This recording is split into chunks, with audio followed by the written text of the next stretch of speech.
Hey there, homeowners. Today I'm diving into the great debate DIY versus professional HVAC installation. When it's time to install a new HVAC system, which route should you take? Let's break it down. First up, the DIY option. Doing it yourself can save you a chunk of change by cutting out labor costs. That's 30 to 50% of the expense. Plus, you get to work at your own pace and gain some handy HVAC knowledge. And it's a big but, HVAC installation isn't a walk in the park.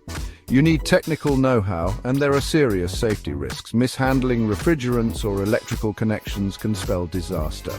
And don't forget, a botched job might void your warranty and run afoul of local codes. Now let's talk pros. Professional HVAC installation brings expertise and efficiency to the table. Certified technicians make sure your system runs optimally and complies with all regulations. Plus, pro installations typically come with warranty protection. The downside, it's pricier and you'll need to coordinate with contractors. Also, there's less room for personal tweaks.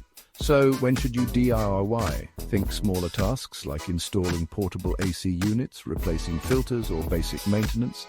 But for the heavy lifting like central systems, refrigerant handling, or major upgrades, call in the pros. In conclusion, weigh the pros and cons carefully.